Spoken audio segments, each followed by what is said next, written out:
Interview करने से पहले आई स्पोक विद 1 और 2 जर्नलिस्ट जो जब आप संपादक थे वो आपके साथ काम कर चुके हैं, और उन्होंने कहा कि 2014 से पहले एक कार्टेल सा था, एडिटर्स का एक कार्टेल था, जो 4-5 एडिटर्स थे जो चैनल्स पे बैठते थे और वो डिसाइड करते थे ये स्टोरी होगी आज की स्टोरी, और सभी चैनल वही चलाते थे, एंकर्स भी वही तय करते थे। और अगर किसी और ने अप्लाई भी किया कि मैं इस चैनल से उस चैनल में आई वांट टू गो, मैं 7 बजे की बुलेटिन से मैं 8 बजे की बुलेटिन में जाना चाहती हूँ, तो ये एडिटर उधर फ़ोन करके बता देता था आप इसको नहीं लेंगे। क्या ये सही है? बिल्कुल, ये बिल्कुल सही है।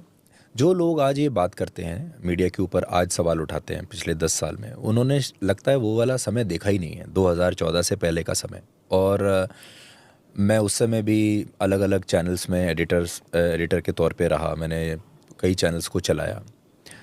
तो उस समय बिल्कुल एक ग्रुप हुआ करता था 4-5 एडिटर्स का, और उनको बता दिया जाता था कि आज ये करना है, this should be your agenda, और सारे चैनल्स पर वही काम होता था, वही खबरें चलेंगी। पूरी एक व्यवस्था थी कि आपने सारे न्यूज़ चैनल्स को अपनी मुट्ठी में करके रखा हुआ है और आप जो चाहेंगे वही होगा। उस चैनल में अपॉइंटमेंट किसका होगा, एंकर का, वो भी ऊपर से तय होगा। किस रिपोर्टर को किस बीट पर भेजना है, जैसे मान लीजिए किसी एक रिपोर्टर ने कोई खबर रिपोर्ट कर दी जो कि सरकार को अच्छी नहीं लगी, तो उस चैनल की बीट बदल दी जाएगी, या फिर उस चैनल को आगे उस रिपोर्टर को नौकरी नहीं मिलेगी। तो बीट्स भी ऐसे ही डिसाइड होती थी। वो बता देते थे कि ये रिपोर्टर मेरा फेवरेट रिपोर्टर है, आप इसको ये बीट दीजिए, इसको ये बीट दीजिए। आप ये कह सकते हैं कि पॉलिटिशियन डिसाइड करता था? ये सरकार की तरफ से डिसाइड होता था। सरकार में जो भी जिसकी भी ड्यूटी होती थी मीडिया के साथ कोऑर्डिनेट करने की, वो लोग ये डिसाइड करते थे। और उस समय के जो एडिटर्स थे वो बहुत खुशी खुशी ये काम करते थे। उनको अच्छा लगता था कि देखिए, they used to feel that they are very important and very powerful, कि सरकार से किसी ने उनको फ़ोन करके इस काबिल समझा कि आप ऐसा नहीं ऐसा कर दीजिए।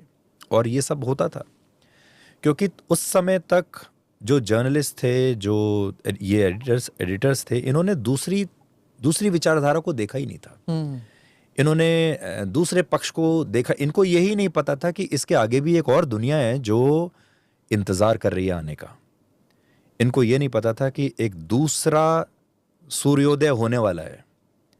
इनको जो दिखाया जाता था ये वही करते थे। और देखिए, वो 2014 में सब कुछ बदला, और कैसे ये सारे के सारे उस समय के जो संपादक हैं कैसे इररिलेवेंट हो गए, क्योंकि इनके साथ दर्शक तो कभी भी नहीं थे। क्योंकि यही बहुत बड़ा जो अंतर है वो ये है, इनके पास ताकत थी, पावर थी, कुर्सी थी, सरकार का आशीर्वाद था, लेकिन इनके साथ लोग नहीं थे, इनके साथ दर्शक नहीं थे। दर्शक इन्हें कभी पसंद नहीं करते थे। इसलिए जब ये वहाँ से हटे तो ये स्ट्रगल भी नहीं कर पाए, ये लड़ भी नहीं पाए, क्योंकि इनके पास कोई सपोर्ट सिस्टम है ही नहीं। इन्होंने कभी अपने व्यूअर्स के बारे में सोचा नहीं, और ये उसी में मज़ा लेते रहे कि हम सरकार के करीब हैं तो हम बहुत शक्तिशाली हैं। और आपने ये सारे किस्से सुने होंगे कि पत्रकार उस समय डिसाइड करते थे कि कैबिनेट में कौन आएगा, कौन मंत्री बनेगा, किसको हटा दिया जाए, किसको रख लिया जाए। सब लोगों के अपने करीबी नेता हुआ करते थे। जर्नलिस्ट, संपादक सिफारिश करते थे नेताओं की कि इसको टिकट दे दीजिए, इसको मंत्री बना दीजिए, इसको हटा दीजिए, और उस समय की सरकार इनकी बात मान लेती थी। आज आप सोच सकते हैं, ये मतलब कल्पना भी नहीं कर सकते आज आप इस बात की कि आज